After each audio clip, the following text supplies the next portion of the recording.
I was just watching this video here about how to start a epoxy flooring business, make over $37,000 a month in revenue and over 50% profit in a year, while only having to do 3.5 jobs per week. And so, respect to anybody that makes videos out here, but it's honestly not that easy. The main things that I basically took away from this video was analyze your market, whatever that means.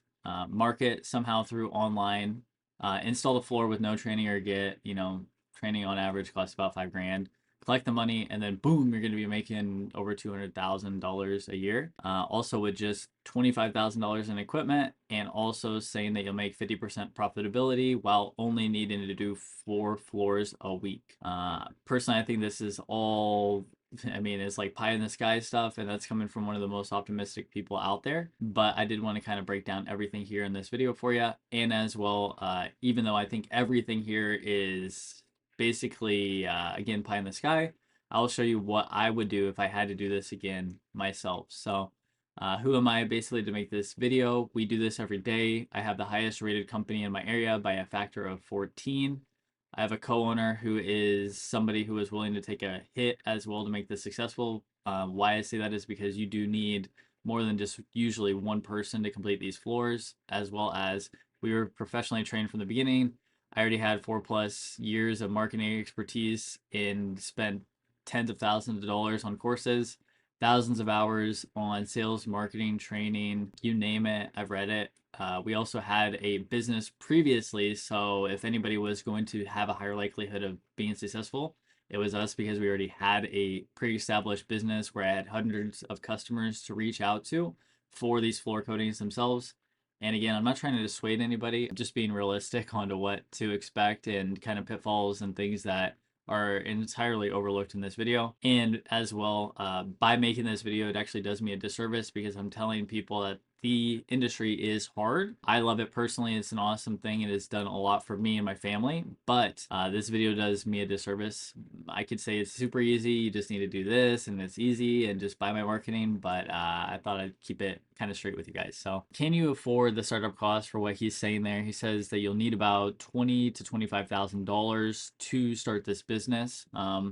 You could even do it for less. You could do it for less than $5,000, but you won't have, the grinders to be able to keep up with your production. You're going to be using hand grinders. You're going to be using non-HEPA filter vacuums. So you're going to be breathing in carcinogenic concrete dust all the time.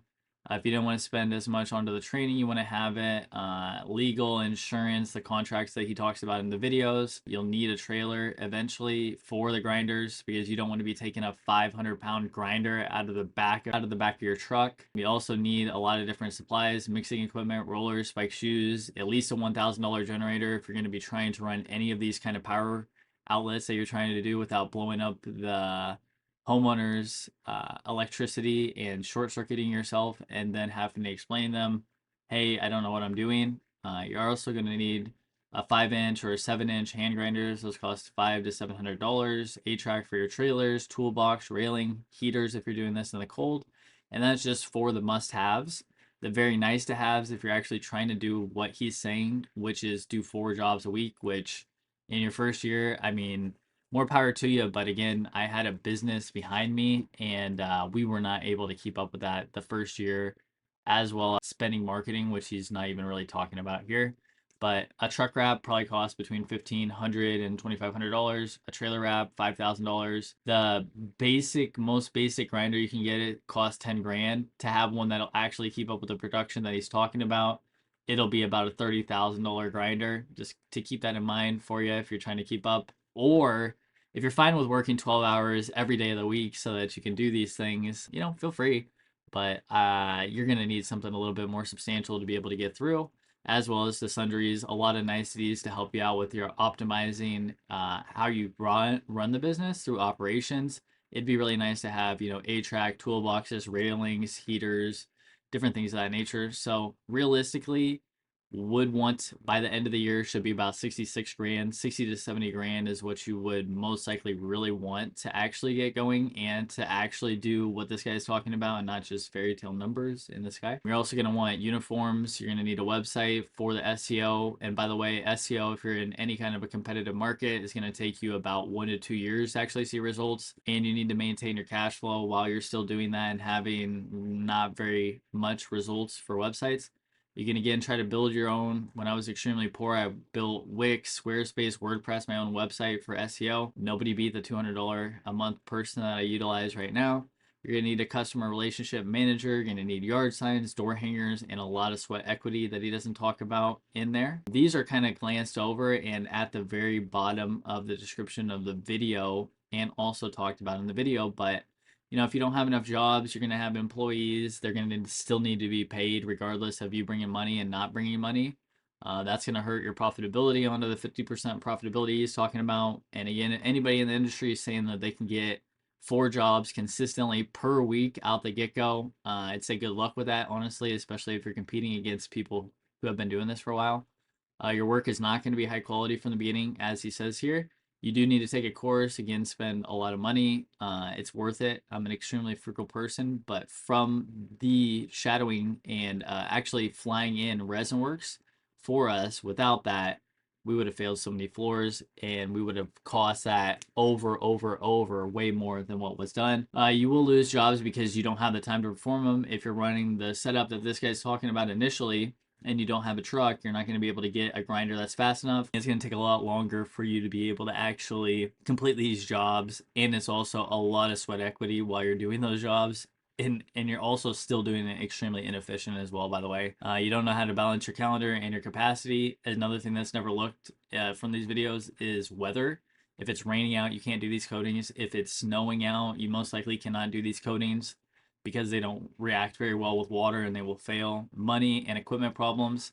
From the 20 to 25 grand he's talking about, if you go buy a used grinder, well, if somebody's selling it, they most likely either bought too much equipment that they didn't need, the equipment has a lot of hours on it, or they're going out of business. And in which way does that sound like what you want to be buying that equipment for, if that makes sense? As well, if any of your equipment does go down and you don't have any backups for yourself to be able to complete these jobs, you're going to wreck your schedule. And also, if you're buying used equipment, you're most likely not going to be able to have any warranties onto that, so you're going to be paying out of pocket while you're paying your guys, while you're down on your jobs on top of that. Another thing here with the profitability, everybody is so cool to just make up numbers pie in the sky, but from working with countless companies, I wanted to give you an example of one that is very, very difficult market because it's hot all the time. Anybody can do this work, and that would be in Florida. Average price per square foot in Florida is $5 per square foot. People will do it for even lower, and as you can see here, your materials are going to be 30 to 40% of your cost. Labor is going to be 20 to 25% as you get more people, because what he's talking about, you will need more people. You're going to have fixed costs, insurance, gasoline, vehicles, loans, anything that you have. And on the very low end, you're going to be expecting 10% marketing if you're going to be trying to actually acquire the jobs like he's saying. Again, 4 jobs per week. I would love to know, where are we getting these jobs from, bro? Online marketing. Your SEO is going to take time. Nobody knows you. You're dealing with competition like me, who has 100 times the reviews and 100 times the portfolio, and I can run jobs because I'm optimized at even better prices than people. As you're buying materials, again, this is the low end, $1.50 for the materials. So this is all on the left side on the extremely low end for what you would be dealing with. But let's say you're just a beginner in the market of Florida, and you took this advice and thought it would be so easy to be able to do this. Still $5 per square foot. Again, people are going to compete against you at $3.50. Your material cost, because you don't have a relationship with your vendor, $2 per square foot. Your labor is going to be a little bit higher because, again, you can't move as fast as you want to, but you also need to make sure that you keep your guys there because you don't want them to leave, because if you stop getting jobs, they will not come back. I don't know how you could be dialed from the very beginning. We weren't even dialed at the very beginning. And also, this is taken into account that you're going to be pricing yourself at the same rate that other companies who have been doing this for decades are going to be pricing themselves out as well. So On top of that, if you're going to be doing all this work yourself, you're going to want a salesperson. They're going to take another 10% off the top. You're going to start to have customer service representation. So they're going to be taking into your labor with no actual income generated through them. Or you could do everything and hold all the hats yourself, which it becomes pretty difficult when you're trying to lay a floor down, answer phone calls, make sure your product's here, da da da da da, onto that. So definitely possible onto it. But again, going to the point, only 4 floors per week, again, makes it sound like it's so easy. But I'd say good luck trying to do that again. It was very, very hard for our first year, and we did not hit 4 floors per week, period. And even if we could, our equipment was, I mean, during those times we were going 8 a.m. to like 10 p.m., midnight some nights because of the floors being so large and because of the cure times that you had to deal with. As well in the slow seasons, again, how easy is it? If you deal with anywhere where winter is going to become an issue, residential is going to slow down because people are afraid of doing these because they believe it's cold outside. During August, parents bring their kids back to school, so projects are a little bit more on hold during those times. But you still do need to be paying your people if you want to run a legitimate business. During the beginning as well, you're going to have floor failures from improper installation. It just kind of happens. You have to learn a little bit better. You as well, if you have more than 3 to 5%, that's really going to put your business into quite jeopardy of having more than 3 to 5% floor failures. So again, pay attention to that. Learning curve training is almost mandatory. Actually getting the leads as well and educating them so they will actually choose you. That's part of the learning curve. Knowing the different products, polyaspartic, epoxy, polyurea, acrylics, what are you going to be using onto it? Why are you going to be specifically using it? In what condition are you going to be using it? You know, it takes some time to be able to understand those things too. Training obviously is very important to that, but you know, sometimes you have to see some stuff to be able to understand what you're looking at. And as well, commercial work sounds so cool, you know, 6 figures this, 6 figures that, but oftentimes it's on a net 30 or a net 90. You're also getting a deposit onto that job, but it's far less than you're getting onto residential, probably 10 to 20%, barely going to cover your material costs until the job is completed. You're going to have to deal with all that overhead until you get paid, aka cash flow issues. So if you're not as well ramping up your residential while you're doing the commercial at the same time, you can run into the pitfall where you think they're making so much money because you're doing so many commercial jobs, but then you run out of money and then you get screwed and then you have to do bad things that you shouldn't need to do to make sure you live. So after all that, down, down, down, down, down, you know, all the meanness with it, what would I do if I had to start again? So I would begin in the spring, not the winter. This video was uploaded in August. It's not really the best time, depending upon where you're located at, to begin actually doing this. You want to start in spring because everybody is now onto their mind. Spring cleaning, do this, do that. Oh, we're coming out of hibernation. Pre-sell February into the spring. Don't start just doing jobs tomorrow. Pre-sell them so that when you collect the deposit, you have that money on hand. You can get all your materials. You can get more materials at a time. Bring down your costs for your materials in general, and then also be ready and rolling because you're going to need that labor. You're going to need the people for these jobs, and you're going to need that consistency for them as well. I'm also a very all-in type of person myself, but I would keep my current job if I had to do this again. Again, we started this with an already established successful business before, so we had cash on hand. We had clients, we had the reputation, we had the word of mouth, and still, when we started in October, it was a very hard time through October into December and then winter into spring. It was very difficult during that time. If we weren't as lean as we always operated, it would have been a lot of stress during that time, which is unnecessary. So save cash, cut life expenses as much as you can, complete jobs on the weekend while you still have your current job. Make this something that starts to be something that you're trying to generate just profit in general. Pay off your equipment, doing those things. This may be a little bit over the top, but I wouldn't start until you had quite a bit of substantial capital in hand because you'll find that you'll need to buy this random piece, or you need a new chisel, or you need a new battery, or you need another vacuum as well too. Because going into this as well, even from the beginning with all this equipment, you still probably need 2 vacuums instead of 1 vacuum. And 2,500 is even still a low amount for a HEPA filter vacuum, which would be an S26. So even these numbers I give are technically lower than what you'll actually find inside of actually operating the business on top of that. So try to finance as much equipment as you can, ideally 0% over a year. Usually you can't get more than a year at this moment for 0%.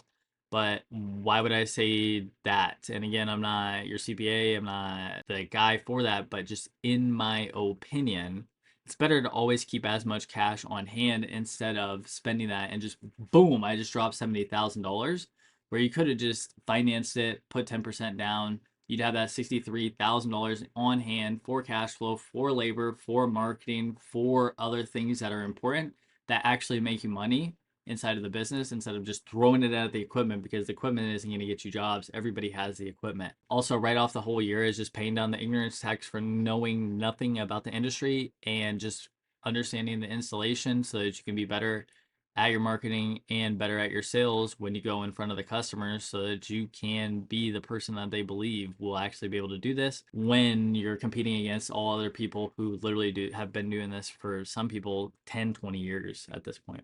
Get debt free on the equipment as well. Also work a lot of hours. It's not glamorous, it's not fun, it's not going to be automatic success. I mean, I hope it for the best, but I mean, from everything that I've seen and all my credentials, it was really not that easy for us to be able to do that, especially starting out, especially without as much capital on hand for that. Do jobs for lower than others and do them yourself. So you have to be the best installer, because who else is going to be teaching anybody if you're not educated on what you're doing?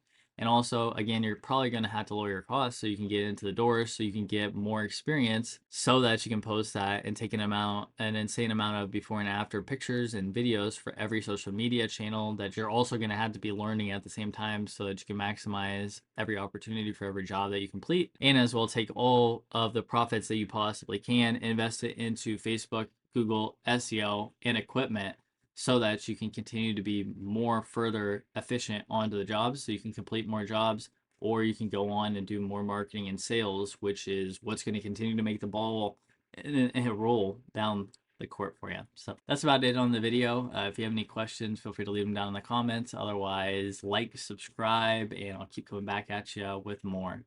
Peace.